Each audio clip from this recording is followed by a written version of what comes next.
finales del siglo XVIII, el más glorioso reino de Europa enfrentaría a un poderoso enemigo: el poder de su propio pueblo. Un hombre se alzaría para inspirar a la nación a derrocar a un rey renuente y a una reina odiada. Y una nueva república nacería de la sangre de la Revolución Francesa.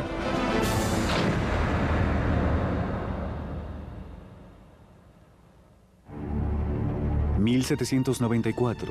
la prisión de la Conciergerie, una fortaleza impenetrable en las riberas del Sena.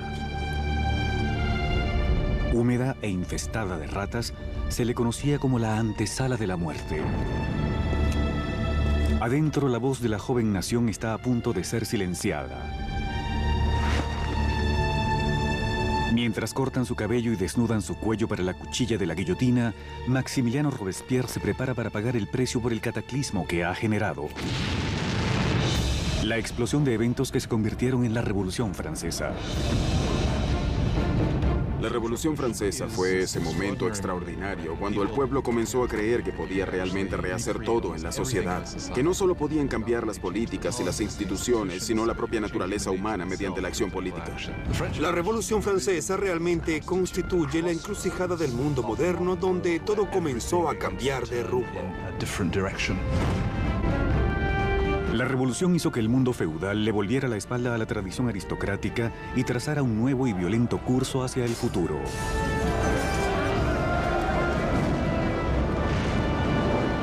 Estremecería las bases mismas de Europa y su impacto se sentiría más allá de los mares. La Revolución Francesa es el evento más importante en la historia occidental. Existen otros que podrían rivalizar con ella, como la Revolución Industrial, pero como un evento aislado no puedo imaginar ninguno más importante. Fue la revolución que más cosas modificó. Si consideramos que se deshizo de la Iglesia Católica, del cristianismo, de la nobleza y del rey, se deshizo de todas estas cosas. La Revolución Francesa traería alimento a los pobres, democracia a Francia y establecería un nuevo orden social. Pero el progreso tendría un costo. Fue un momento de extraordinarias esperanzas y ambiciones que luego se convirtió en la más horrenda tragedia. Ahora herido y derrotado, solo 2 días antes, Robespierre se mostraba triunfante presidiendo la mayor y más sangrienta revolución conocida en Europa.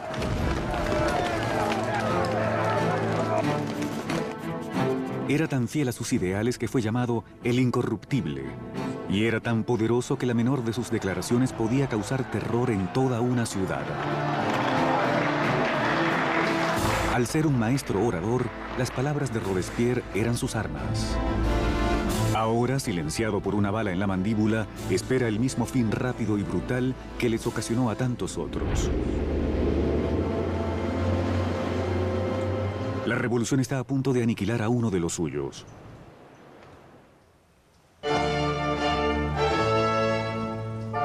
En un día primaveral de 1770, nadie podía prever los turbulentos tiempos que se avecinaban. El Palacio de Versalles estaba lleno hasta sus doradas columnas con las relucientes muchedumbres de la corte real. Terminado en 1682, Versalles fue la obra maestra del rey Luis XIV. Para poner algo de distancia entre él y sus súbditos, Luis XIV cambió la capital de Francia a este pequeño pueblo situado a casi 20 kilómetros al oeste de París, donde ordenó la construcción del palacio más espléndido de toda Europa. Por casi 100 años había sido la sede de la firme monarquía de la nación. Y hoy es el escenario de una boda muy importante. El nieto del rey Luis XV, el príncipe Luis Capet, siguiente en la línea del trono, está a punto de desposarse.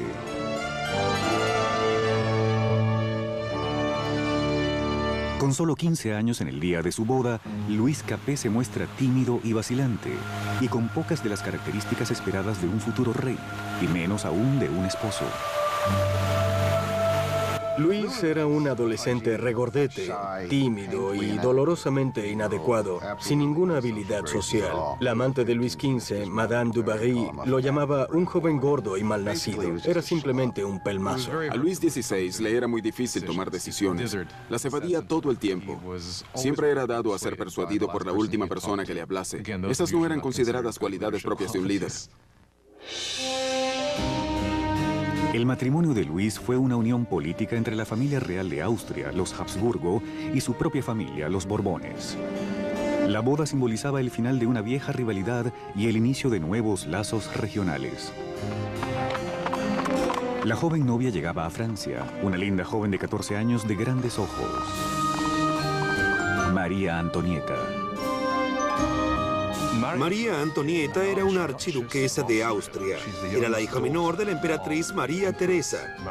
Llegó a Francia como parte de un pacto de matrimonio, el cual representaba un gran vuelco en las alianzas. Por primera vez en la historia, Francia y Austria eran aliados en lugar de enemigos.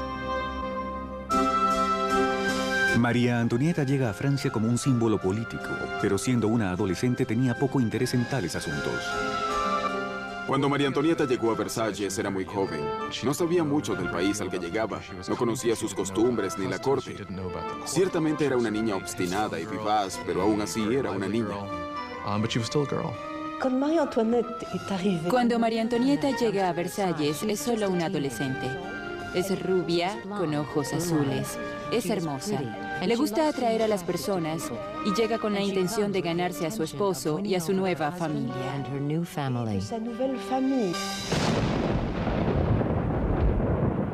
En la noche de la boda hubo una tormenta agorera. Pero adentro, la grandiosidad de la ceremonia ilumina el palacio cuando los recién casados se dirigen a la alcoba real. En una ancestral ceremonia que anima simbólicamente la concepción de un heredero, los cortesanos del rey están presentes cuando la extraña y joven pareja sube al lecho nupcial por primera vez. La multitud está encantada y la expectativa aumenta.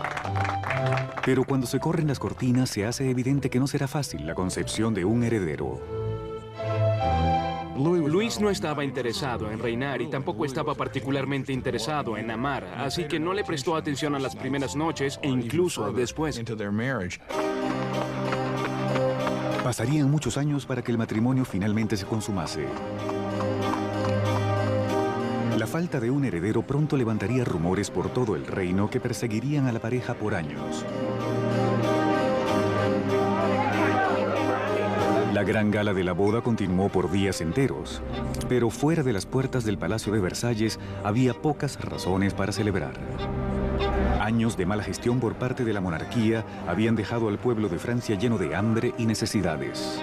Casi una década antes, Luis XV había perdido la Guerra de los 7 Años, en la que luchó contra Inglaterra por territorios en América del Norte. El desafortunado conflicto casi llevó a Francia a la bancarrota, tanto financiera como en su prestigio. Las arcas del país estaban casi vacías, incluso a pesar de que su población aumentaba cada día. Ya sin enfermedades como la peste negra, menos personas fallecían y había más personas hambrientas. Francia pasó de 20 millones a 26 millones de personas en el siglo XVIII, luego de haber crecido solo 1 millón en los 2 siglos anteriores. Eso causó gran tensión y generó mucha ansiedad. 4 años después de la boda real, el abuelo del príncipe Luis perdió su batalla final contra la viruela.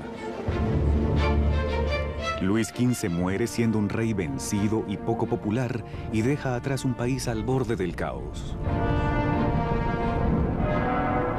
En una lujosa ceremonia, el joven príncipe Luis heredó el trono y fue coronado como el rey Luis XVI.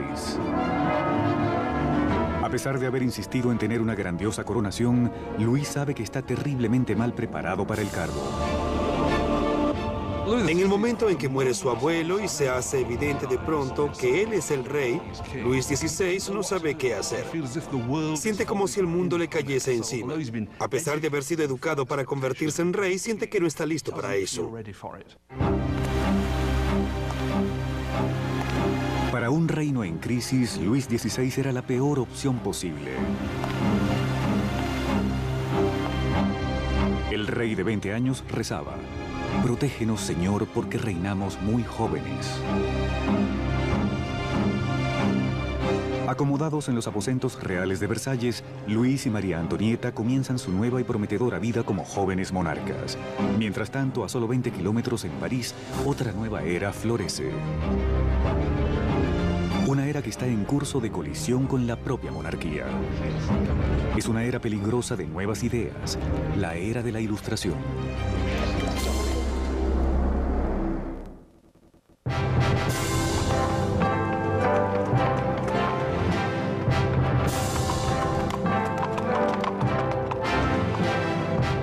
Al acercarse el carruaje real a la prestigiosa Universidad Louis le Grand en París, las muchedumbres se acercaban para ver a la realeza. Era el día de dar la bienvenida a la ciudad de París al recién coronado rey Luis XVI y a su joven encantadora esposa austríaca. Y a la cabeza del comité de bienvenida se encuentra un joven y prometedor estudiante de leyes, Maximiliano Robespierre. Cuando Robespierre era estudiante, el rey visitó la universidad y Robespierre le habló en latín al rey. Así que, de hecho, habló con Luis XVI cuando era un adolescente. El rey apenas notaba al joven Robespierre mientras éste daba su respetuoso discurso en latín. Pero años después, sus destinos se cruzarían nuevamente en circunstancias diferentes, mucho más oscuras. Era uno de esos rituales que suceden siempre en todas las escuelas y sin embargo estaba cargado de ironía, ya que tenemos a un joven Robespierre leyendo un discurso en honor del hombre que luego mataría. Por ahora, la bienvenida es cálida y la alabanza es sincera. La visita de la pareja real pudo haberse ganado el corazón del pueblo, pero sus mentes se inclinaban cada vez más en una dirección completamente diferente. Desde la Edad Media, la sociedad europea había estado dividida en tres clases separadas, determinadas por el nacimiento. Había una gran división entre las riquezas de la nobleza y el clero y la pobreza de los campesinos. Con la Ilustración del siglo XVIII, la razón y la ciencia comenzaron a retar estas tradiciones ancestrales. Arrastrada por una corriente de innovaciones y literatura nueva, París era entonces el nuevo centro filosófico del mundo. La ciudad palpitaba con el florecimiento del conocimiento, todo un océano de posibilidades. Había llegado la era de la Ilustración. La Ilustración fue un movimiento que ordenaba no confiar en las autoridades o en nada que hubiese sido dicho por alguien más. Se debía pensar por uno mismo y comprobarlo uno mismo. En la Europa del viejo régimen se te decía qué pensar. Se te daba información desde arriba por sacerdotes o regentes. Así que la idea de poder cartografiar el conocimiento humano y luego acceder a él era revolucionaria. En los salones de alcurnia de todo París, los aristócratas se reunían para discutir sobre los autores de la Ilustración y sobre la floreciente era de la razón. Voltaire, Rousseau, voces frescas que proclamaban la libertad, el control del propio destino y, por sobre todo, la igualdad. La pasión por esta nueva literatura era mayor entre la clase alta, pero al colarse estas ideas a todos los niveles sociales, el deseo de igualdad comenzó a amenazar el modo de vida aristocrático.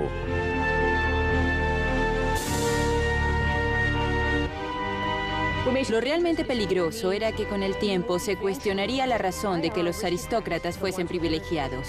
¿Por qué es el mundo como es? ¿Podemos cambiarlo para hacerlo un lugar mejor? ¿No es posible el progreso? Todo eso terminaría por minar la idea de que la monarquía, la aristocracia y la jerarquía eran naturales. Para observar los ideales de la Ilustración en acción, solo hacía falta mirar más allá del Atlántico, donde los estadounidenses luchaban por independizarse de la vieja némesis francesa, Gran Bretaña.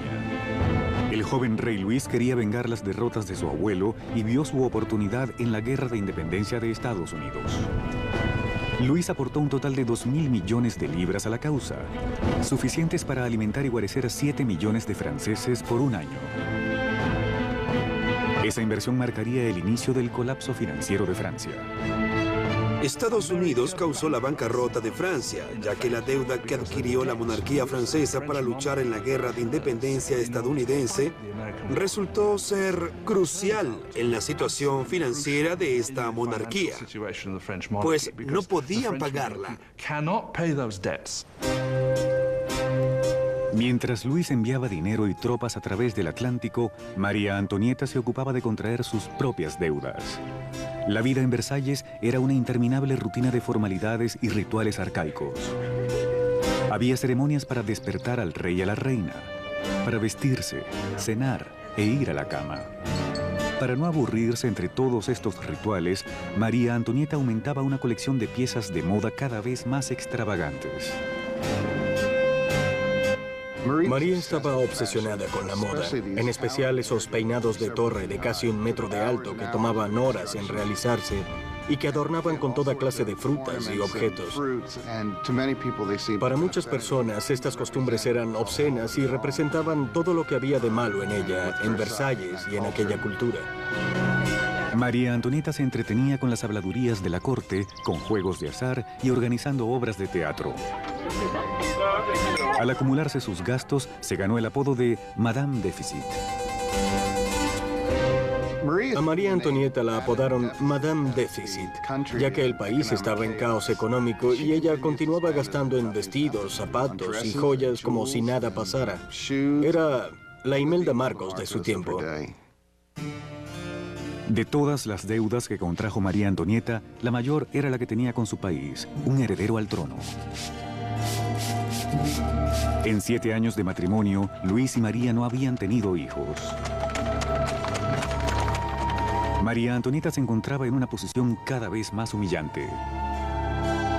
El trabajo de la reina es producir un heredero varón al trono. Era absolutamente esencial que hubiese un hijo. Durante ese tiempo las personas la criticaban y estaban insatisfechas. Decían, el rey nunca debió casarse con esta archiduquesa austríaca en primer lugar y ahora ni siquiera puede darle un heredero al trono. María Antonieta estaba desesperada. El apetito de Luis por la comida era evidente. Pero el sexo, a todas luces, no estaba en el menú. Il y a toute une correspondance entre l'ambassadeur d'Autriche et l'impératrice. María Teresa, la madre de María Antonieta, se preguntaba, si una joven tan hermosa como mi hija no puede motivarlo, ¿qué está sucediendo? Luis XVI y su joven esposa María Antonieta no habían podido concebir por 7 años, y esto empañaba el comienzo de su reinado. Ya que el pasatiempo del rey era la cerrajería, había muchas canciones maliciosas sobre Luis el cerrajero, que no podía encontrar el ojo de la cerradura. El desinterés de Luis por el sexo era percibido como una falta de bríos como rey. Finalmente, luego de un año de frustraciones y presiones de la corte, a Luis se le diagnosticó una condición tratable conocida como fimosis. Luis tenía una deformidad que hacía la excitación extremadamente dolorosa, por lo que no se consumó la unión hasta que se realizó el procedimiento quirúrgico para corregirla.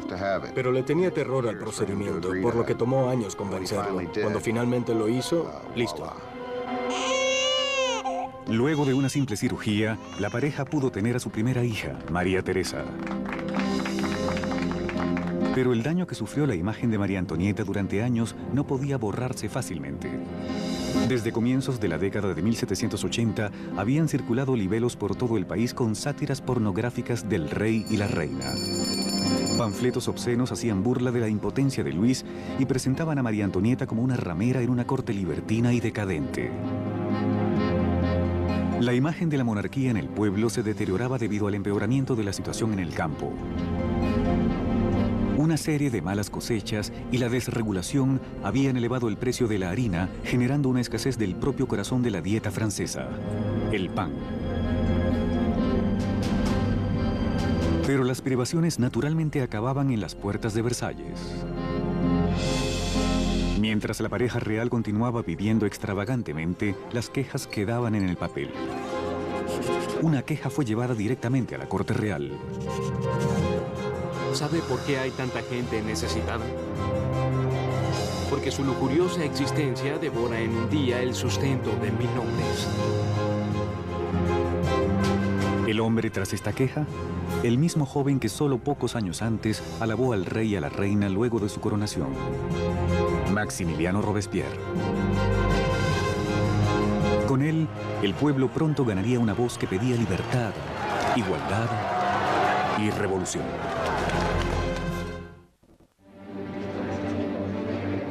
A finales del siglo XVIII, Versalles era un oasis de extravagancia rodeado por un país desesperado.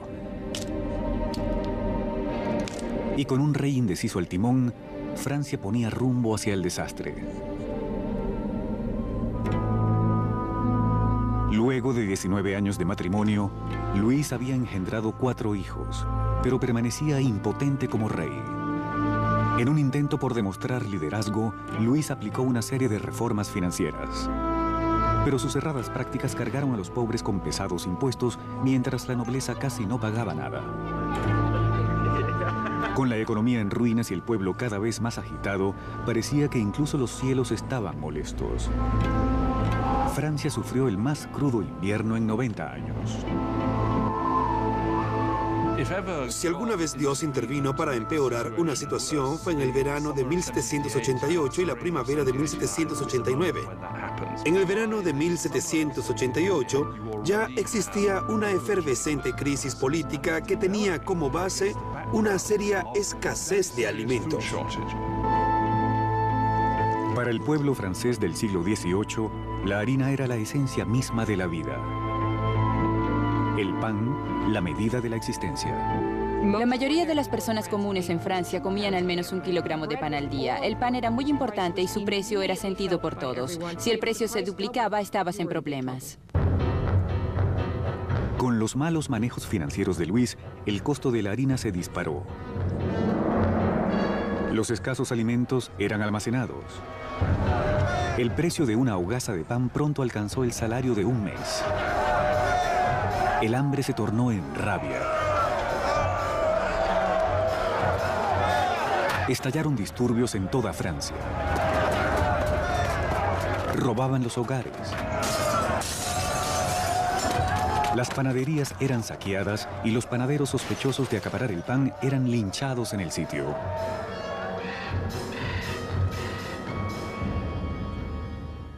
Con la economía en caos, los bancos forzaron a Luis a contratar un ministro de finanzas, Jacques Necker.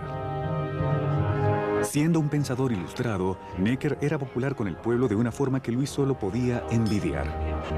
Jacques Necker fue sin duda el ministro más popular en la primavera de 1789, pues había expresado su postura públicamente de que era deber del gobierno el asegurarse que hubiese suficiente pan y grano para todos.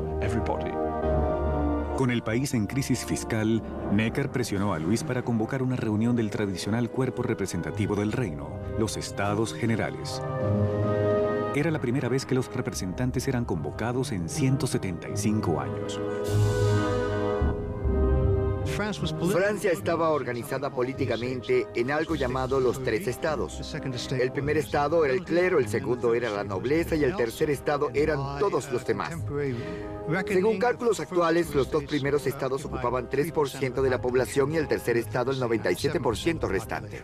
Mucha gente sentía que era muy injusto para el tercer estado, que contenía la mayoría de la población, tener solo 1/3 de los diputados. Sentían que era muy injusto que se tratase de un parlamento de 3 cámaras donde 2 de ellas, la nobleza y el clero, podían siempre vencer a los terceros. 4 de mayo de 1789. Un joven y hábil abogado y político llegó a Versalles. Maximiliano Robespierre llegó como diputado ante los Estados Generales para luchar por una voz justa para el pueblo que representa el tercer estado. Siendo un huérfano de la provincia, Robespierre se había hecho un académico gracias a una prestigiosa beca, llegando a ser un orador elocuente. Su apariencia era impecable. Nunca tenía un cabello o una frase fuera de lugar. En su pueblo natal de Arras, las ideas de la Ilustración que había absorbido en los salones de París encontraron una voz poderosa en él como abogado de los oprimidos. Para cuando regresó y comenzó a practicar como abogado, ya estaba leyendo mucha literatura ilustrada. Durante su práctica en Arras, Robespierre trató de llevar las ideas de la Ilustración a los casos que defendía. En los estados generales, Robespierre y sus colegas demandan que la nobleza y el clero paguen impuestos. Pero Luis se siente amenazado por el creciente radicalismo del tercer estado. Entonces, el 20 de junio, luego de un punto muerto de 6 semanas, los diputados llegan para encontrar que están siendo silenciados. El 20 de junio, cuando los diputados llegan a su reunión y encuentran las puertas cerradas, sospechan un complot. Fueron al lado, a lo que llamaríamos una cancha de tenis, pero que en realidad era de balonmano. Se reunieron y juraron que no dejarían de reunirse hasta tener una nueva constitución. Los diputados se declararon a sí mismos como una nueva Asamblea Nacional, los verdaderos representantes del pueblo de Francia. El juramento de la cancha de tenis es uno de esos grandes momentos simbólicos de la Revolución Francesa. Tenemos a estas personas reunidas en ese espacio abierto de la cancha de tenis, alzando sus manos en una especie de saludo romano. Para la Asamblea Nacional fue un momento en el que comprendieron su poder y dignidad y supieron que realmente podían desafiar al rey de Francia. En un acto revolucionario de desafío, nace la Asamblea Nacional. Llegaría a ser una comunión de voces de todo el país, un cuerpo parlamentario que promulgaba la voluntad del pueblo. Pero quitarle poder al rey no sería tan fácil como firmar una simple proclamación. Estas tempranas victorias que ocurrieron en Versalles eran de papel y no tenían nada para respaldarlas.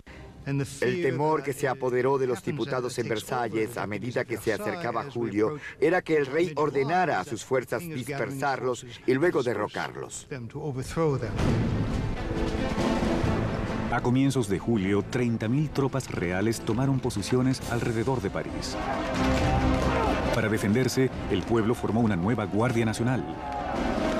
Los alborotadores saquearon las armerías de París y se llevaron más de 28.000 mosquetes. Lo único que faltaba era la pólvora, pero sabían exactamente dónde obtenerla. En el centro de París se erguía un inmenso edificio de piedra, símbolo notorio del régimen feudal: la Bastilla. Esta prisión guardaba la provisión de pólvora de la ciudad y era legendaria como un lugar de torturas y muertes inenarrables. La Bastilla había sido el gran símbolo del despotismo real, el símbolo de los reyes franceses yendo más allá de los límites justos de su poder, un símbolo de horror para el pueblo francés. En medio de las revueltas ocurrió un sorprendente ultraje. Luis despidió a su ministro de Finanzas, el amado por el pueblo Jacques Necker, por creerlo muy comprensivo con las masas. Horas después del despido de Necker, la noticia de que el hombre a su favor había sido despedido llegó a París. La única opción era la revuelta. El 14 de julio, las multitudes se juntan, identificándose con una pequeña escarapela roja y azul por los colores de París, separados por el blanco, el color de la Casa de Borbón. El tricolor había nacido. De la febril multitud, una voz grita: ¡a la Bastilla! Atacar la Bastilla significaba que el pueblo francés se negaba a que se acabase con la Asamblea Nacional. Así que el pueblo actuó y se armó. Básicamente significaba que estaban del lado de la revolución. Al ver a la multitud que se acercaba, el gobernador de la Bastilla, Bernard Delaunay, trató de cerrar la prisión. Organizó una desesperada defensa, pero los merodeadores atacaron la fortaleza y masacraron a los guardias con picos y cuchillos. Finalmente, el gobernador Delaunay se rindió, pero la iracunda muchedumbre lo envolvió, arrastrándolo a las calles. Las hordas burlonas lo patearon y apuñalaron hasta que gritó: ¡déjenme morir! La multitud le hizo el favor, lo apuñalaron más y le dispararon. Allí nació una tradición revolucionaria. Su cabeza cortada fue expuesta en un pico.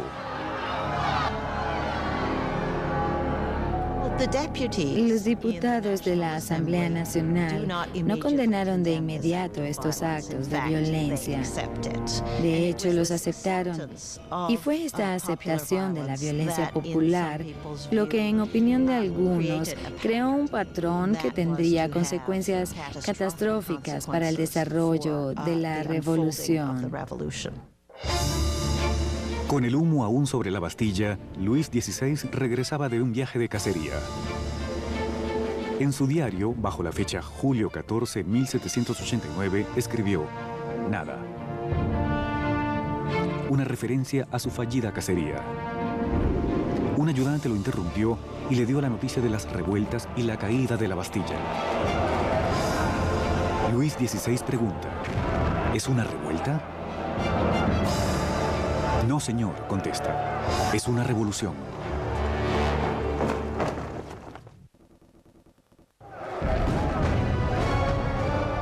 La victoria de la Bastilla desató la Revolución Francesa.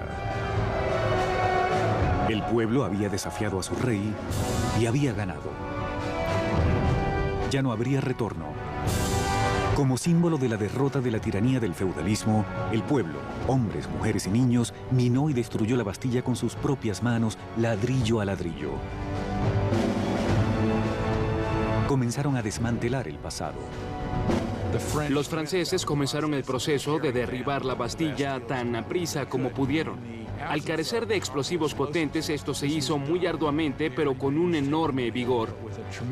Los ladrillos fueron regalados o vendidos como emblemas de la demolición del despotismo. La energía en las calles vigorizaba a la Asamblea Nacional. Se redactó una carta en pocos días llamada Declaración de los Derechos del Hombre. Bajo este nuevo y atrevido documento, las arcaicas distinciones de clases tendrían que ser abolidas y todos los hombres debían ser considerados verdaderamente iguales. La Declaración de los Derechos del Hombre fue un documento promulgado por la Asamblea Nacional. En él se decía que la soberanía pertenecía al pueblo, a la nación. No se mencionaba al rey en ninguna parte. Al redactar este documento, la Asamblea estaba de hecho dándose poder a ella misma. Con la nueva Asamblea Nacional como su vocero, los ciudadanos de Francia se dispusieron a cambiar la propia naturaleza de su mundo. Demandaban una monarquía constitucional, derechos iguales para todos y justicia bajo leyes razonables. Para darles mayor voz a los llamados de revolución, Robespierre exigió mayor libertad de prensa, que había sido amordazada bajo el viejo régimen.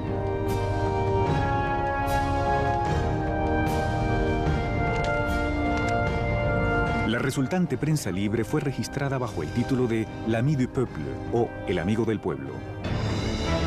Un diario furibundo lleno de provocaciones y discursos altisonantes era la creación de un antiguo doctor, Jean-Paul Marat.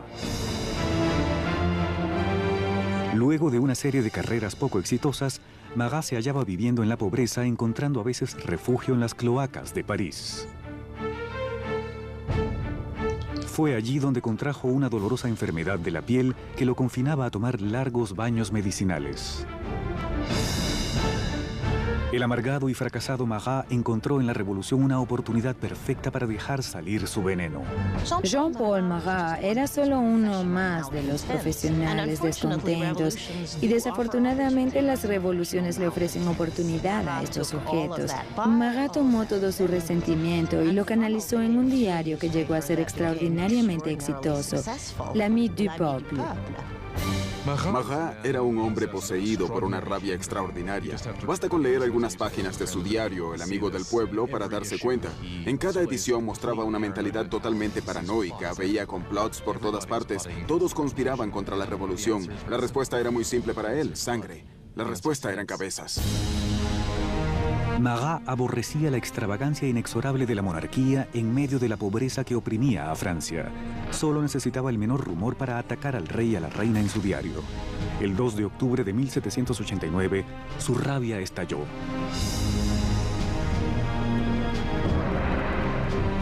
La noticia de que el rey había ofrecido una fiesta en Versalles llegó a París. Se decía que la decadente monarquía había arrojado al suelo la nueva bandera tricolor, símbolo de la revolución, y la habían pisoteado. Marat estaba furioso. Reportó el insulto en su diario justo cuando una nueva amenaza se avecinaba. El rey había ordenado a sus tropas moverse a posiciones alrededor de París otra vez. Con el suceso de la Bastilla todavía fresco en la mente del pueblo, Marat los incitó frenéticamente a entrar en acción. Pueblo de París, es hora de abrir los ojos. Salgan de su letargo. Despierten. Una vez más. Despierten. 5 de octubre. El día amanece con el furioso repicar de las campanas. Las mujeres se reúnen cerca del ayuntamiento para protestar por la escasez de pan. El temor a las tropas reales que se acercan se mezcla con la rabia generada por la noticia de la fiesta ofensiva del rey. Pronto miles de personas marchan hacia Versalles con picos y armas en mano. Las mujeres llevaban sus quejas al rey. En el corazón de la multitud estaban las famosas poissardes, las temibles pescaderas de los mercados centrales que eran conocidas por ser fornidas y temerarias. Estaban armadas con enormes cuchillos para limpiar pescado y eran muy musculosas a causa de las cajas que cargaban. Nadie deseaba molestar a estas damas. Estas mujeres eran de las barriadas pobres que se veían afectadas por el alza en el precio del pan y la escasez de los productos. Repentinamente se dieron cuenta de que debían actuar. Es extraordinario que la mayoría no podía siquiera escribir su nombre, y así se hicieron protagonistas de un proceso histórico. En el palacio, la noticia de la multitud que se aproxima llega a la recámara de la reina. La leyenda dice que fue entonces cuando María Antonieta pronunció la frase más famosa que nunca dijo. María Antonieta no dijo, si no tienen pan, que coman pastel. Eso es un mito. María Antonieta, desafortunadamente, quizá nunca notó la pobreza de su país, el tiempo suficiente para decir algo así. Al concentrarse las mujeres cerca de las puertas, Luis se dio cuenta de que la revolución ya no podía ser ignorada. Había llegado a sus puertas. Accedió a firmar la Declaración de los Derechos del Hombre, pero la multitud continuó creciendo durante la noche. En la mañana, 20.000 personas acampaban en las afueras del Palacio Real. Para terminar con los siglos de distancia entre el rey y sus súbditos, las masas furiosas exigen que el rey y la reina se muden a París. Indeciso y débil, como siempre, Luis no responde. Su vacilación provocaría la furia de la multitud y pondría las vidas de la familia real en grave peligro. Al no obtener de inmediato la aceptación de lo que pedían, realmente parecía que iban a masacrar a la reina. La multitud de mujeres entró violentamente al palacio pidiendo a gritos la sangre de la reina. Masacraron a los guardias, los decapitaron y pusieron sus cabezas en picos. Parecían espíritus malignos que gritaban por el palacio, dennos sus entrañas, dennos su cabeza, yo quiero una pierna, yo quiero un brazo. Creo que estaban tan frenéticas que de haberla encontrado la habrían cortado en pedazos.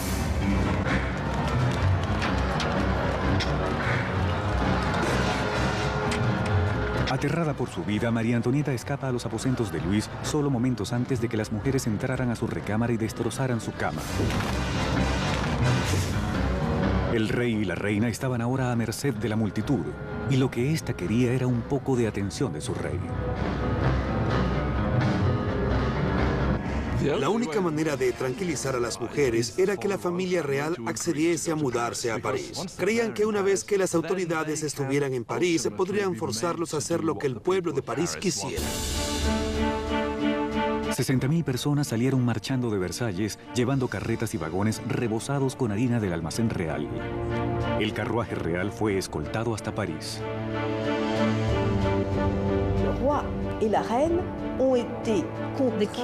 El rey y la reina fueron forzados a ir a París con las cabezas de sus guardias, quienes habían sido masacrados en el palacio y decapitados. Fue un momento de violencia desenfrenada. Maquillaron las cabezas y las desfilaron frente al carruaje del rey y la reina. El rey y la reina tuvieron que instalarse en el Palacio de las Tullerías. Nunca más volverían a estar en Versalles. Una vez que la familia real se mudó a París, fueron de hecho prisioneros de la ciudad. Ellos lo sabían igual que todo el mundo. Había grandes limitaciones en lo que podían hacer. Eran prisioneros de la ciudad capital, no hay duda de eso. Versalles fue abandonado y la asamblea se residenció en París. El poder estaba ahora en manos del pueblo. Francia tendría democracia y nuevas leyes, y una nueva y despiadada forma de justicia aparecería en el escenario de la revolución. La guillotina.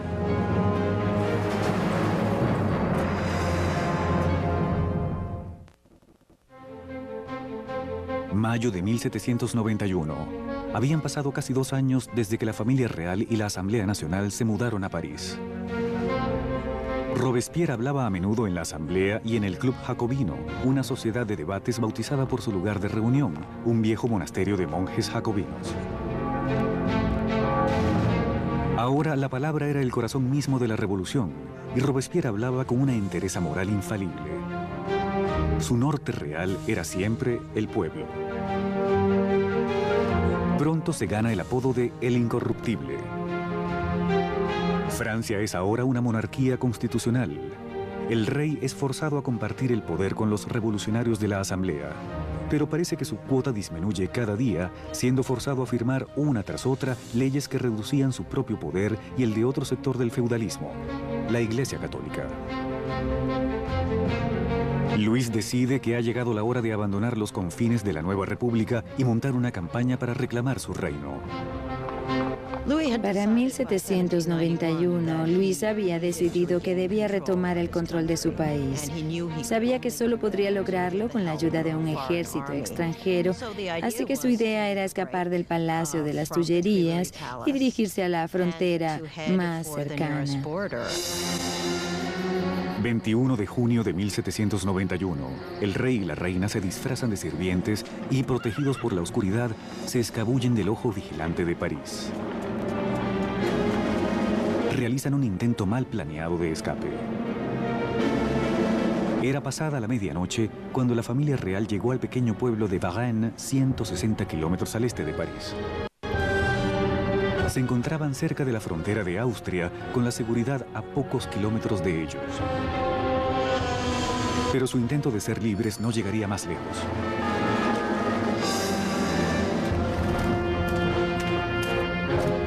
Los rumores de los movimientos reales los habían precedido a Varennes. Un oficial del pueblo detiene el carruaje y les pide sus pasaportes.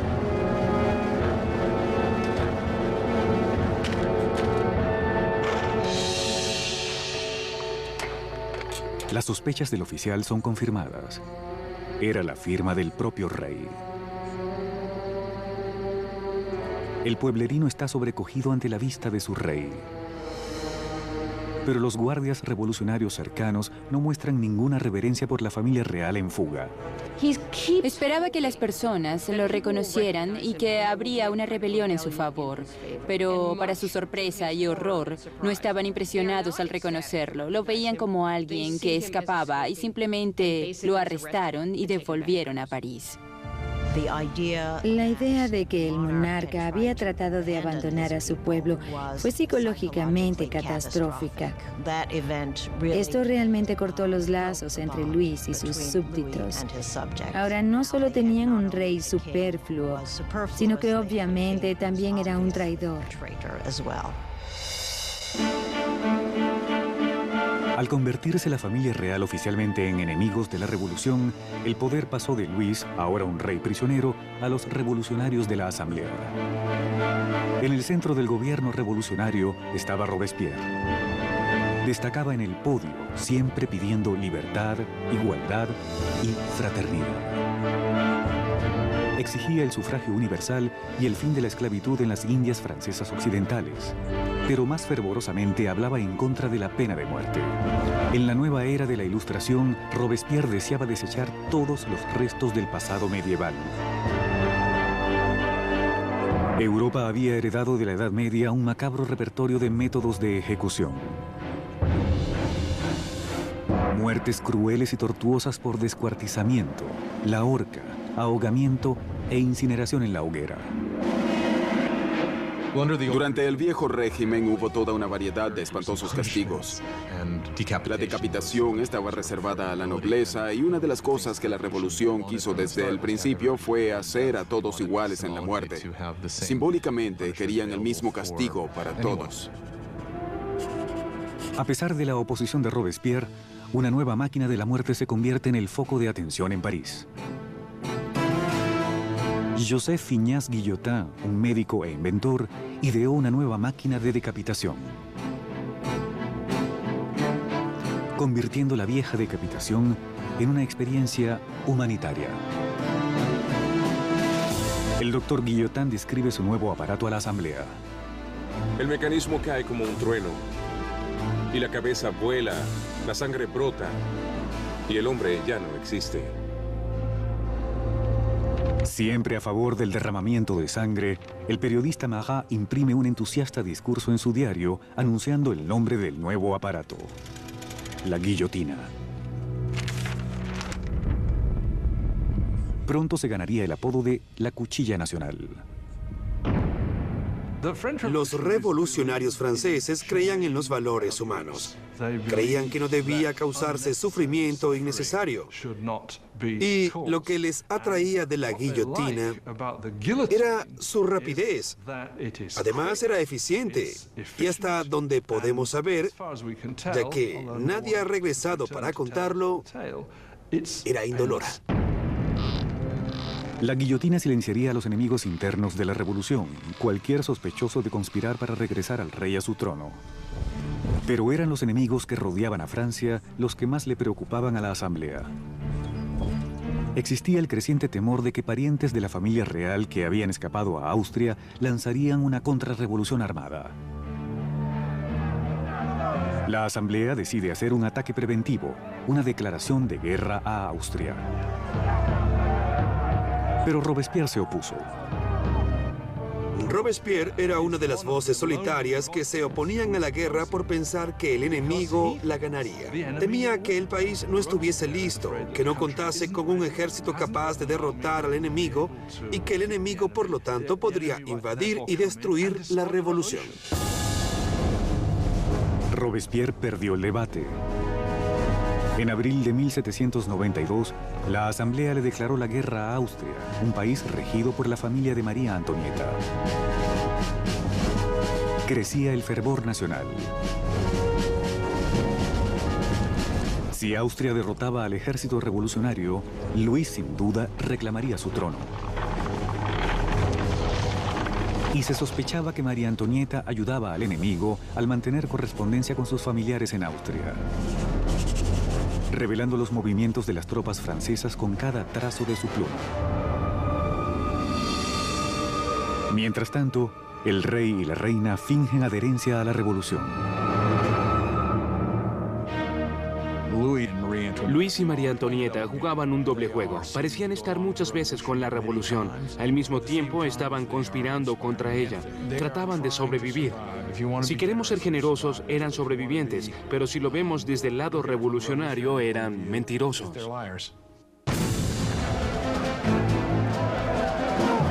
Mientras el ejército francés sufría grandes bajas en la frontera, llegó a París la noticia de que el aliado de Austria, Prusia, se había unido a la invasión. Las tropas enemigas se movilizaban bajo las órdenes del duque de Brunswick, un general prusiano. La atmósfera en París estaba tensa. De pronto, los diarios parisinos imprimen una carta del duque de Brunswick. El manifiesto amenazaba con destruir París si sus majestades, el rey o la reina, sufrían algún daño. Pero esta amenaza tuvo el efecto contrario. 10 de agosto de 1792, 27.000 ciudadanos armados, animados por la furia contra el manifiesto, se dirigen al Palacio de las Tullerías y atacan salvajemente a los guardias del rey.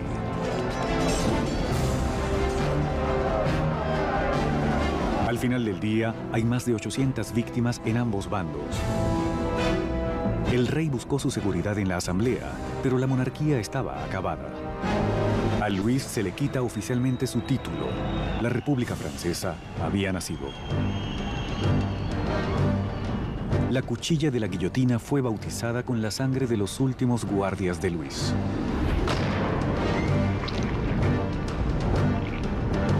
Y Robespierre, antes acérrimo opositor de la pena de muerte, ha cambiado de parecer.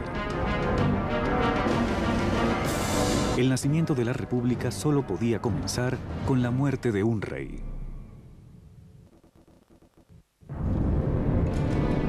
El nuevo y escalofriante aparato del doctor Guillotin pendía sobre París como una advertencia. Era la pena por desafiar las leyes y el orden revolucionario. Había sido bautizado con la sangre de los guardias reales y pronto acabaría con el propio rey. Para agosto de 1792, el rey había sido depuesto y la familia real estaba en prisión. Robespierre y sus jacobinos se enfrentaban con el sector del moderantismo de la Asamblea, los girondinos, por el control del gobierno nacional. Pero en las calles de París existía un nuevo movimiento político. Como símbolo del rechazo a la tradición aristocrática, los ciudadanos comunes se rehúsan a utilizar los bombachos hasta las rodillas o culottes de los aristócratas. Se hacían llamar los sans-culottes o los sin bombachos. Los sans-culottes se consideraban a sí mismos como el verdadero pueblo francés. No eran los más pobres. Eran más bien artistas o tenderos, cosas así. Eran personas que al menos podían trabajar con sus manos. El no vestir los bombachos era para los sans-culottes un símbolo de no ser un aristócrata, de no poseer grandes riquezas, de ser una persona común del pueblo.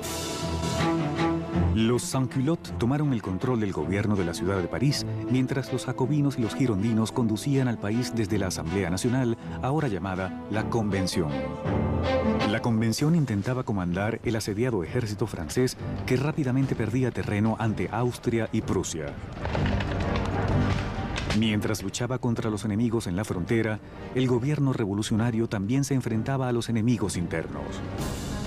Traidores realistas que podrían entregarles París a los invasores. Más de 1000 personas son arrestadas y puestas en prisión. Sacerdotes, periodistas, hombres y mujeres comunes.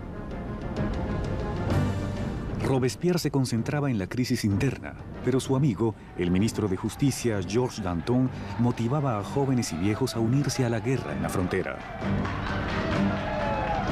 Era gregario y altisonante, al contrario de Robespierre. Pronto el nombre de Danton se escuchaba en todo París. Danton es un personaje casi irreal, un hombre lleno de vida y ampuloso, gran bebedor y Casanova que se consideraba de las clases altas y educadas, pero que realmente era un hombre que, al contrario de Robespierre, podía identificarse físicamente con la clase trabajadora. Al acercarse el enemigo, la furibunda retórica de Danton moviliza al pueblo, inspirando a muchos a unirse al frente. Hubo un momento célebre cuando los ejércitos austríaco y prusiano estaban invadiendo, en el que se puso frente al pueblo de París y les gritó: valor, valor, valor por siempre. La patria se ha salvado. Fue realmente una de las personas que logró movilizar al pueblo contra los invasores. Fue un momento extraordinario. Al unirse al ejército muchos de los hombres sanos y robustos, París quedó indefensa, con las cárceles llenas de prisioneros políticos. Surgió entonces el temor de que estos serían imposibles de contener. Marat hace un sangriento llamado a los ciudadanos revolucionarios para que bajasen a las prisiones y masacraran a los prisioneros. Los ejércitos extranjeros avanzaban sobre París. Si lograban entrar en contacto con todos estos enemigos acérrimos de la revolución en las prisiones, los resultados habrían sido terribles para el pueblo. En la primera semana de septiembre llegaron noticias desastrosas desde el frente. Prusia había tomado Verdun, un pueblo en la vía hacia París. El enemigo estaba a pocos kilómetros. El temor que oprimía a la ciudad alcanzó su punto máximo. Los sans-culottes asaltaron las prisiones y desataron un furioso ataque contra los prisioneros. No dejarían a ningún traidor con vida. Los sans-culottes entraron en las prisiones, en especial aquellas en las que estaban los sacerdotes refractarios, los nobles y los prisioneros políticos, y comenzaron a realizar sus propios juicios sumarios. Eran muy cortos y casi siempre terminaban en masacre. Las mujeres fueron violadas o mutiladas. A los sacerdotes les sacaron las entrañas y a los aristócratas los desmembraron. En una terrible masacre, más de 1.600 personas fueron asesinadas en pocos días. Cuando la noticia de la masacre de septiembre se esparce por Europa, los enemigos de la revolución sienten repulsión.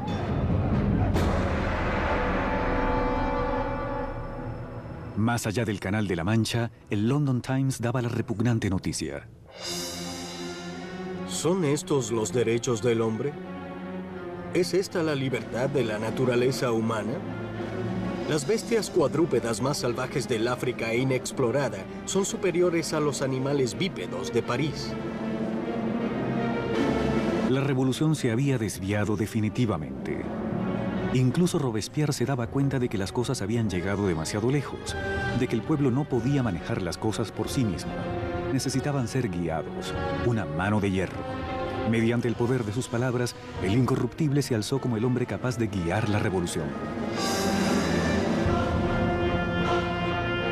A pesar de que en un momento Robespierre estuvo a favor de la monarquía constitucional, ahora creía que ya no había lugar para un rey. Se tomó una decisión crucial. Francia llevaría a su propio rey a juicio.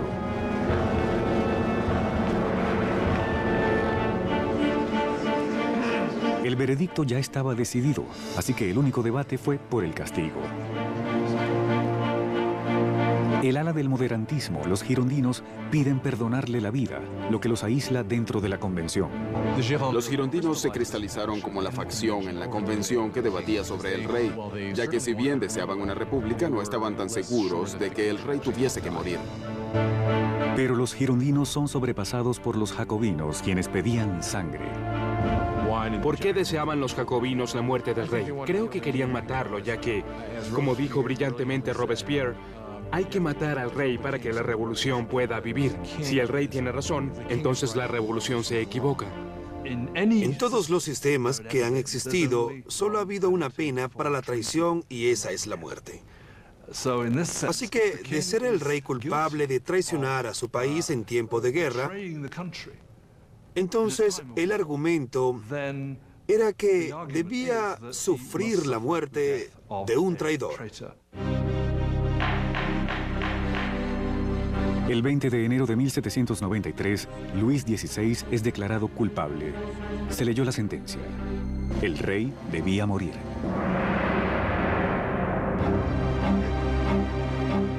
Esa noche se le permitió reunirse brevemente con su familia. Calmado a pesar de las lágrimas de su familia, les promete regresar a la mañana siguiente a darles el último adiós. No lo haría.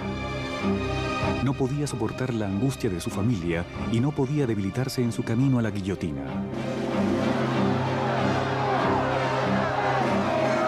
En la mañana, un carruaje cerrado llevó a Luis al cadalso. Estoicamente se aproximó hasta la cuchilla.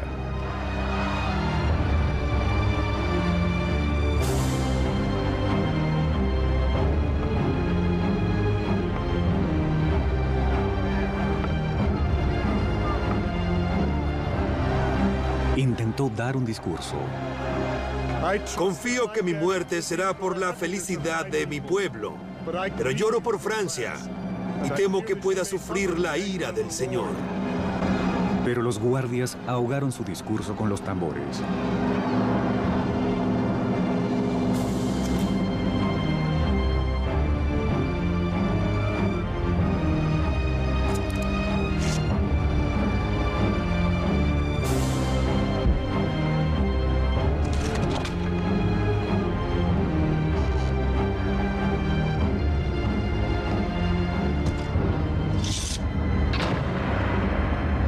A las 10:22 de la mañana, el hombre que una vez fue el rey había muerto.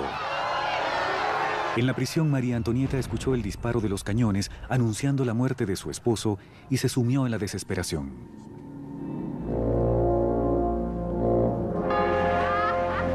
La sangre del rey se había derramado. Los revolucionarios estaban victoriosos. Pero pronto los enemigos de la revolución se anotarían una victoria. Su objetivo: el hombre que pedía la muerte de tantos, Jean-Paul Marat.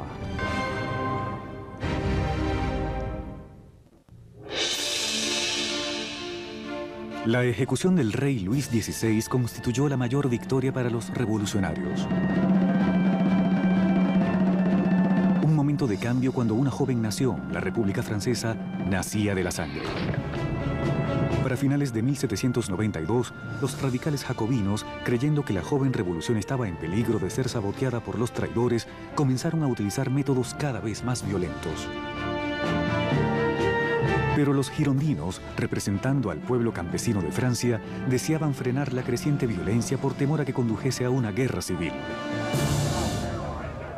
Su oponente más visible, Jean-Paul Marat, contraataca a los girondinos con tirajes furibundos de su diario en los que denunciaba a aquellos sospechosos de confabular contra la revolución. Marat, quien ya una vez había pedido la ejecución de 200 personas, ahora quería que rodaran 200.000 cabezas. Si observamos el periodismo de Marat, notamos que su principio básico era el ser más extremista que nadie y pedir la muerte de muchas personas. Siempre decía que si solo se cortasen algunas cabezas, las cosas funcionarían bien.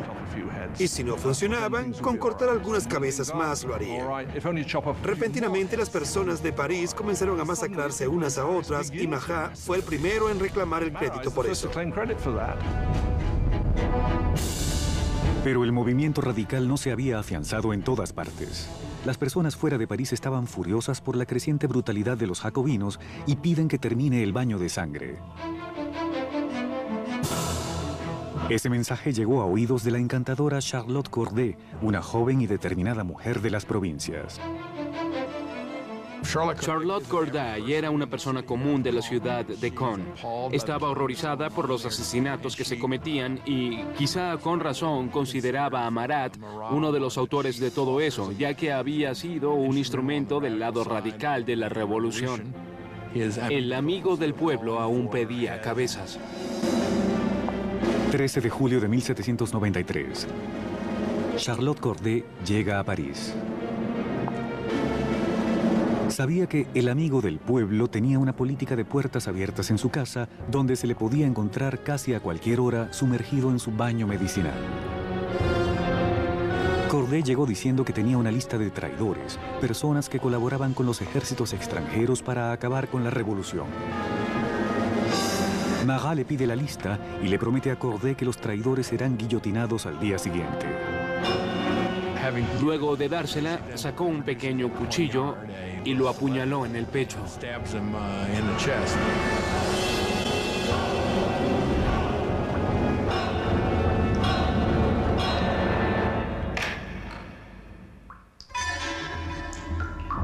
El llamado amigo del pueblo murió instantáneamente. La furiosa voz de su diario había sido silenciada.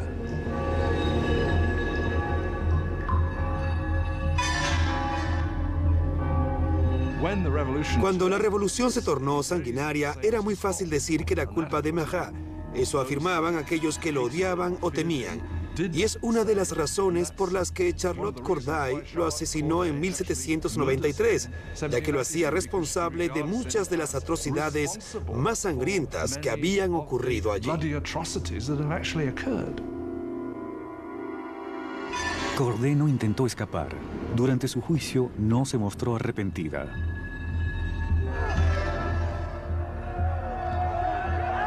¿Qué esperaba lograr al asesinar a Marat? Paz. Ahora que está muerto, la paz regresará a mi país.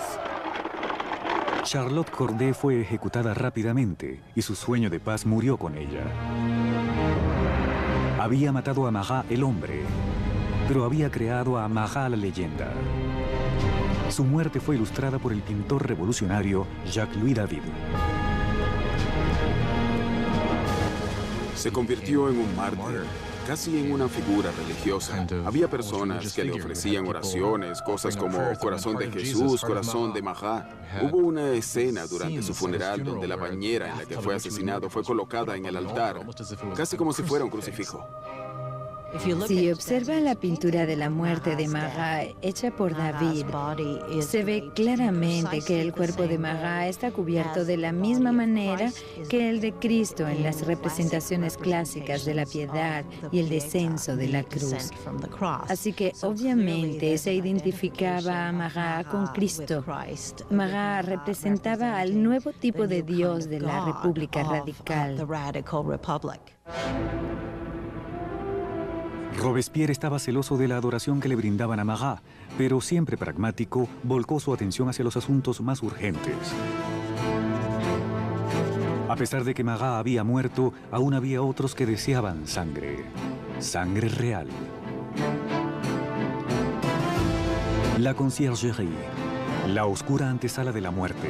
8 meses después de la ejecución de su esposo y a solo pocos días de la muerte de Charlotte Corday, María Antonieta es encerrada allí en una horrible celda, completamente sola.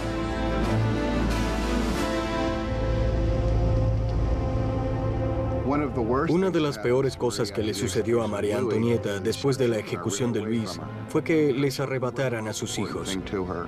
Ellos eran lo más importante para ella. Sabía que su hijo sería sometido a abusos terribles para hacerlo olvidar que alguna vez había pertenecido a la realeza. Y resultó que tenía razón. Solo un par de años después, su hijo murió a causa de negligencia y abusos terribles. María Antonieta, quien alguna vez fue presumida, solo tenía 38 años de edad. Pero la revolución la había envejecido. María Antonieta había sido una mujer muy hermosa y elegante hasta la Revolución. Durante 1788 y 89 había perdido peso, su cabello había encanecido, había abandonado toda su coquetería y sus lindos atavíos. Se puso muy delgada. Cuando apareció en su juicio estaba irreconocible. El 15 de octubre, María Antonieta es llevada a juicio, acusada de alta traición y de derrochar el tesoro nacional. La única evidencia contra ella fueron rumores maliciosos. Un cargo final fue añadido a la lista. La acusaban de cometer incesto con su hijo. Ante esto, María Antonieta decidió defenderse. Apelo a la conciencia y a los sentimientos de todas las madres presentes para declarar si hay alguna entre ustedes que no se estremezca ante la idea de tales horrores. En ese momento hubo un cambio en la atmósfera, ya que todas las mujeres sintieron que estaban implicadas y se dieron cuenta de que habían llegado demasiado lejos con esas acusaciones. Ese brote de simpatía pública hizo que María Antonieta esperase ser deportada a Austria, pero sus esperanzas terminaron cuando se leyó la sentencia. Compartiría el mismo destino de su esposo. María Antonieta estuvo de algún modo condenada desde el principio. Era el símbolo de la alianza con Austria, la cual había sido desastrosa para Francia. Era junto a su esposo motivo de burla a causa de su aparente disfunción sexual. Y era un símbolo de la cultura cortesana, en un momento en que esta era vista como algo completamente corrupto y terrible para el país. Por todo eso era odiada como ninguna reina de Francia lo había sido antes. Era aborrecida e injuriada. En su celda escribió una última carta despidiéndose de sus hijos y su familia, prometiendo ser valiente. Su largo cabello gris fue cortado en preparación para la cuchilla.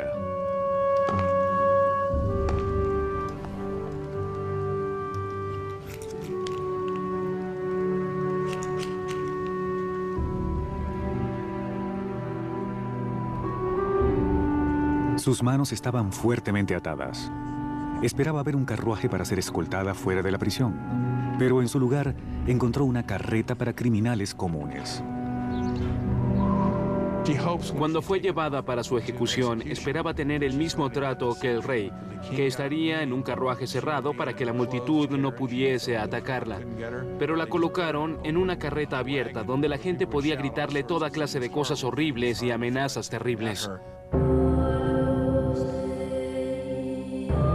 Siendo solo una sombra de la soberana que alguna vez fue, María Antonieta mantuvo su dignidad real mientras se sentaba en la carreta abierta y era desfilada por las calles de París.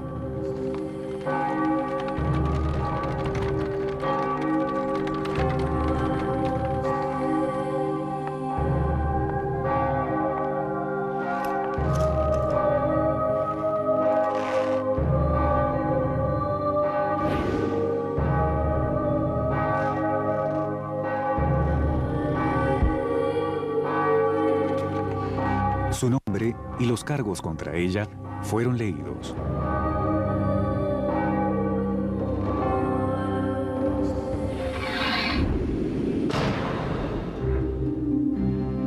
La última reina de Francia estaba muerta. Varios días después, luego de incontables ejecuciones, los miembros de la Convención Nacional se dieron cuenta del desperdicio inútil de vidas al ver que muchos de sus colegas eran víctimas de la guillotina. Danton expresó: la revolución es como Saturno, devora a sus propios hijos. Y agregó: la revolución, mis amigos, no puede hacerse con agua de rosas. El derramamiento de sangre apenas comenzaba.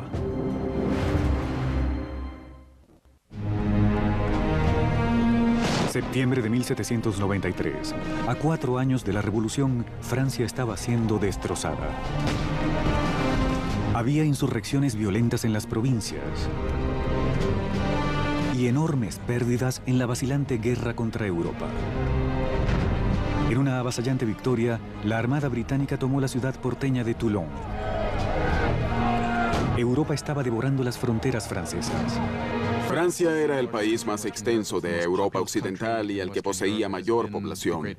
Había sido la mayor potencia militar. Cuando comenzó la revolución, muchos de sus enemigos tradicionales e incluso de sus aliados pensaron que esa era su oportunidad, no de arrebatarle un trozo de terreno a Francia, pero sí de enriquecerse a sus expensas y debilitarla permanentemente. Francia fue aislada de toda Europa. Sufría un bloqueo por Inglaterra.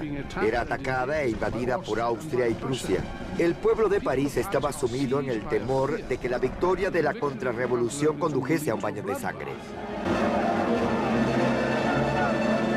Danton y Robespierre, los oradores estelares de la Convención, se dan cuenta de que deben atacar con valor para salvar la revolución. Convencen a sus colegas para instaurar una nueva y amenazadora forma de ley marcial. Es hora de que todos los franceses disfruten de la sagrada igualdad.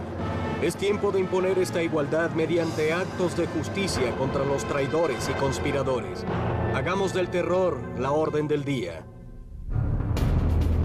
Así comenzaba un nuevo capítulo de la revolución, un período de represión violenta llamado el terror. En una sorprendente regresión, los revolucionarios suspendieron la nueva constitución, así como los derechos que garantizaba. La policía de espionaje se esparció por el país. Cualquier sospechoso de actividades contrarrevolucionarias era arrestado, juzgado rápidamente y sentenciado a la cuchilla nacional. El reino del terror fue concebido como un gobierno de emergencia. Entendían por ello el infundir terror en el corazón de los enemigos de la República, de manera que fuesen paralizados por el miedo o arrestados y eliminados. La menor sospecha podía enviar a cualquiera al cadalso. Políticos expresaran alguna palabra amable hacia la difunta monarquía, cualquiera que utilizara el formal monsieur o madame en lugar del nuevo tratamiento de ciudadano. El aire estaba cargado de paranoia. Los vecinos se denunciaban unos a otros. El incesante sonido de las carretas de criminales se escuchaba por las calles de París.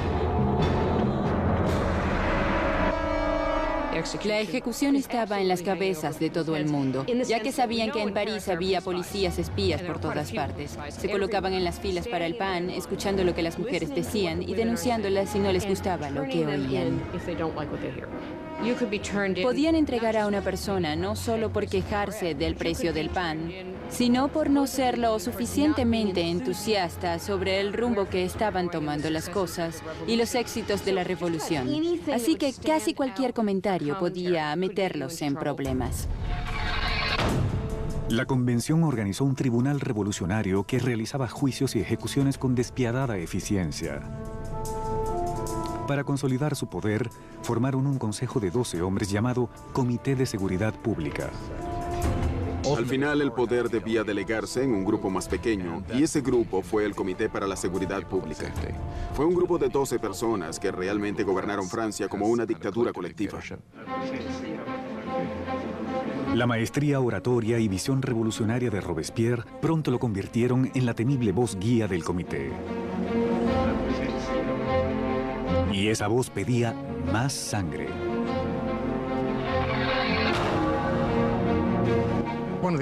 Una de las ironías en la vida política de Robespierre es que al comienzo fue un opositor apasionado de la pena de muerte.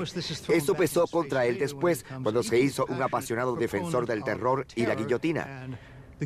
Nunca respondió a esos reclamos, excepto para decir, bien, los tiempos cambian. La revolución había endurecido a Robespierre. Antes un ferviente defensor de la libertad de prensa, ahora reinstauraba la censura, un vestigio del viejo régimen.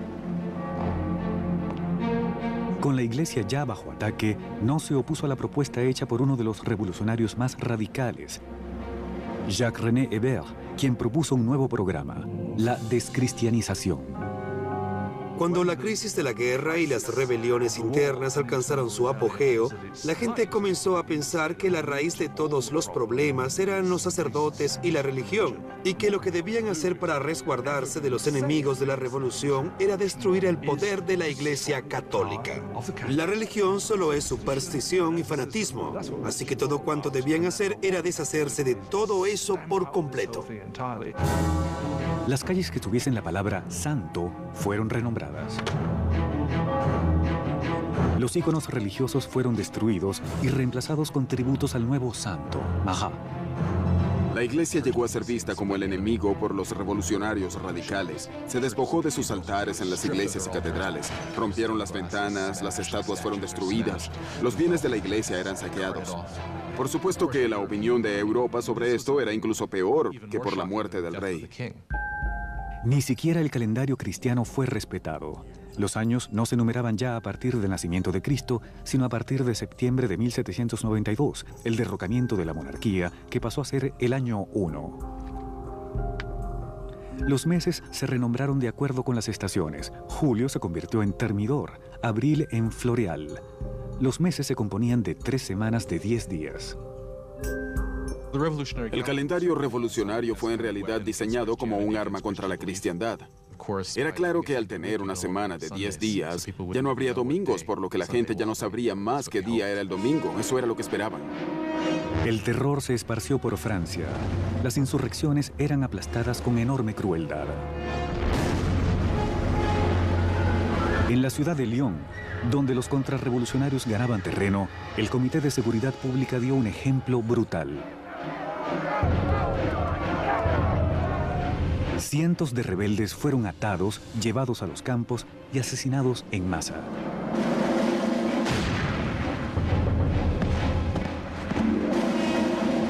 Una región llamada La Vendée, en el oeste de Francia, también se había convertido en un bastión contrarrevolucionario.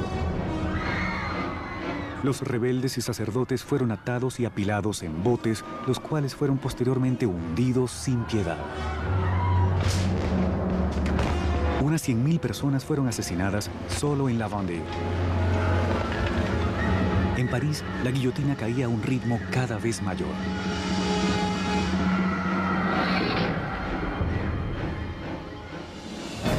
Mientras tanto, el ejército francés comenzaba a ganar en las fronteras.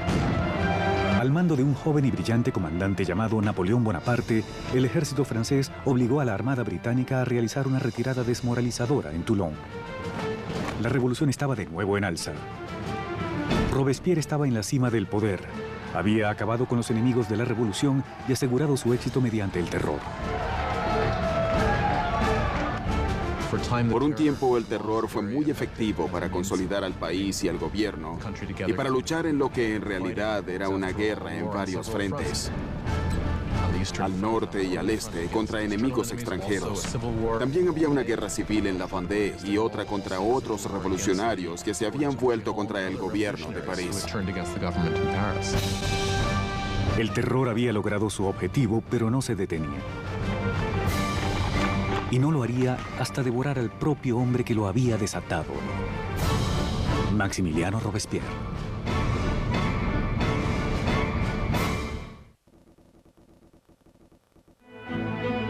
Con la sangre del período de El Terror, Maximiliano Robespierre había salvado la revolución. Un ejército vigorizado rechazaba los ataques en la frontera y el disentimiento interno había sido eliminado.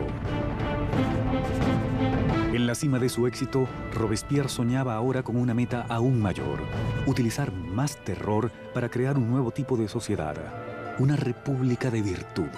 A republic of virtue. Por virtud, él entendía virtud cívica. Era un principio activo para Robespierre. Usted no podía ser un ciudadano virtuoso simplemente obedeciendo las leyes y manteniendo baja su cabeza. Debía participar activamente en las labores del Estado, y eso para Robespierre incluía destruir a los enemigos de la República. El 5 de febrero de 1794, Robespierre dio un discurso en el que describió su filosofía. El terror sin virtud es desastroso, pero la virtud sin terror es impotente. Él asociaba el terror con la virtud. En ese momento, en su pensamiento, el terror se convirtió en un instrumento para crear virtud. Pero otros no estaban de acuerdo. Para Danton, la revolución iba por el camino equivocado. Tanto él como sus seguidores, los dantonistas, creían que era hora de acabar con el terror. Había logrado su propósito, pero corría el peligro de volverse contra los propios revolucionarios.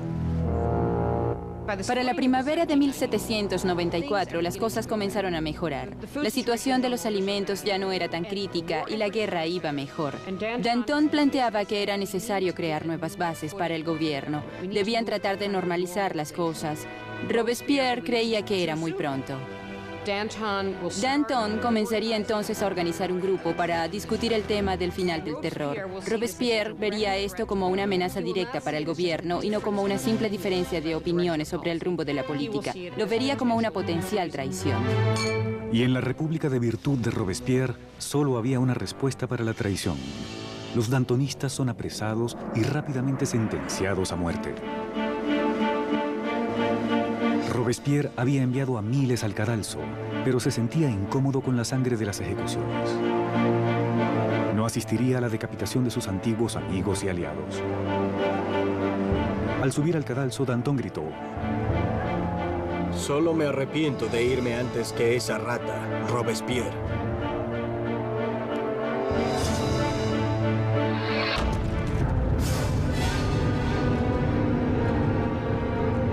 Ya sin los dantonistas, Robespierre sumió a Francia en una nueva fase aún más sangrienta y horrible: el Gran Terror. El Gran Terror es el nombre que se le da a la última fase del período del terror, desde la primavera hasta el verano de 1794. Es el período en el que se incrementaron las ejecuciones y cuando la paranoia, especialmente en París, pero en realidad en toda Francia, comenzó a crecer exponencialmente. Es posible contabilizar el número de ejecuciones hasta llegar a casi 800 por mes en París. Al final era incluso mayor. El verdugo de París estaba más ocupado que nunca. Pero el 6 de junio de 1794, el sonido de las carretas de criminales se detuvo. La guillotina permanecía en silencio. Robespierre había declarado un nuevo día festivo religioso, el Festival del Ser Supremo. Buscaba reemplazar al antiguo dios católico con uno nuevo, la diosa de la razón. Robespierre nunca fue un ateo y nunca apoyó las políticas ateas. Pensaba que las personas necesitaban de una divinidad para adorar, así que ayudó a patrocinar este culto llamado Culto al Ser Supremo con un extraordinario cuadro viviente en París. Creo que fue en junio de 1794, había coros de personas vestidas de blanco cantando, había una especie de montaña de papel maché construida en el centro de París, y en el momento cumbre el propio Robespierre emergía de esta montaña vestido con una toga y comenzaba a descender. Creo que entonces muchas personas pensaron: ¿quién se cree este sujeto? ¿Se cree Dios? ¿Se cree el rey? Mientras el Gran Terror se consolidaba, los colegas de Robespierre vieron el festival como la despedida de Robespierre del reino de la realidad. Había quienes pensaban que Robespierre había llegado a una posición tan extrema e irracional que no podían echarse atrás. Creían que su fanatismo lo había consumido y que realmente había enloquecido. Nuevamente las sospechas de Robespierre parecían enfocarse en sus allegados. El 27 de junio, en ese entonces el 9 de Thermidor, se presentó en la convención y pronunció un discurso amenazador. Sería el último discurso de su vida. Robespierre cometió un error táctico. Apareció el día anterior a su arresto y anunció que tenía una nueva lista de enemigos de la República, pero que no la entregaría. Por lo tanto, todo el mundo temía estar en esa lista. Cuando llegó al día siguiente para entregarla, fue arrestado antes de poder hablar. Un inesperado coro de voces acalla a Robespierre. Se queda en silencio y sorprendido. Los diputados lo declaran un forajido y lo expulsan de la convención. Robespierre y varios de sus seguidores son llevados al ayuntamiento, donde permanecen vigilados esa noche. A la mañana siguiente se escuchan disparos y los guardias se apresuran al segundo piso. Al derribar las puertas se encuentran con una horrenda escena. Uno de los aliados de Robespierre se había arrojado por la ventana. Otro se había disparado en la cabeza. Encontraron a Robespierre semiconsciente, con una herida de bala en la cara. Su mandíbula estaba destrozada por un aparente intento de suicidio. Robespierre pasó sus últimas horas sobre la mesa del Comité de Seguridad Pública, en la misma sala donde había conducido al terror hasta su punto más sangriento. Fue incapaz de responder a los insultos y humillaciones de sus antiguos colegas. El gran maestro de la oratoria había sido silenciado.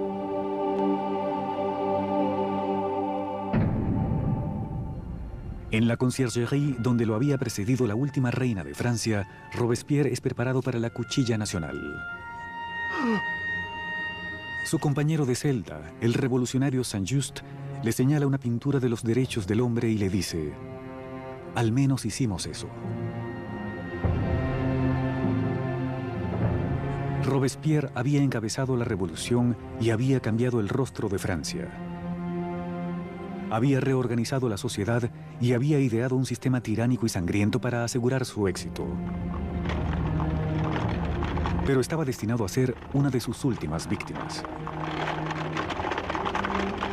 Resultó que había un gran entusiasmo por terminar con el terror, pero nadie sabía cómo hacerlo. Y parece ser que lo único en lo que todos concordaban era en la caída de Robespierre.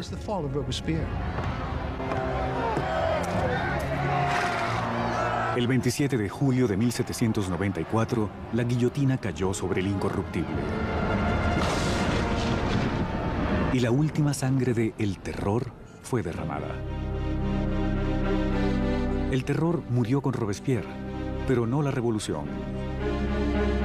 Los derechos del hombre, la democracia, la nueva república, los logros de la revolución sobrevivirían por mucho tiempo a todos los revolucionarios. Francia entraría en un período de incertidumbres, paralizada entre el temor a otra época de terror o, aún peor, a un regreso a la monarquía opresora que la precedió. Luego de 5 años de parálisis, el poder se concentró nuevamente en las manos de un solo hombre: Napoleón Bonaparte. Los historiadores no están de acuerdo sobre el final de la revolución. Algunos creen que murió con la aparición de Napoleón. Otros mantienen que la revolución vivió hasta el siglo XIX y más allá. La revolución fue el primer modelo de un pueblo que tomaba su destino en sus propias manos. La idea de que los súbditos de la más antigua, sólida y gloriosa monarquía de Europa pudiesen decidir reescribir completamente su historia fue algo que tuvo una enorme resonancia. La revolución destruyó el viejo régimen feudal de Europa y cambió para siempre el curso de la civilización occidental. La pregunta que generó la Revolución Francesa fue: ¿cuánta violencia es justificada para lograr una mejor sociedad? ¿Tienen las personas el derecho de derrocar lo que ven como un sistema injusto y sustituirlo por aquel que creen de corazón que es más justo? ¿Cuánta violencia se justifica para lograr eso? Aún enfrentamos esa pregunta. Mientras Robespierre y sus colegas estaban atareados llevando a su país hacia el futuro, muchos de ellos debieron preguntarse cuál sería el resultado final. Más de 200 años después del nacimiento de la República Francesa, el fantasma de Robespierre se cierne sobre las revoluciones, desde Rusia hasta Vietnam y desde China hasta América Latina. Los experimentos franceses con la democracia han inspirado modelos en todo el mundo. Donde quiera que la tiranía surja, el grito de justicia será eterno. Por libertad, igualdad y fraternidad. Por revolución.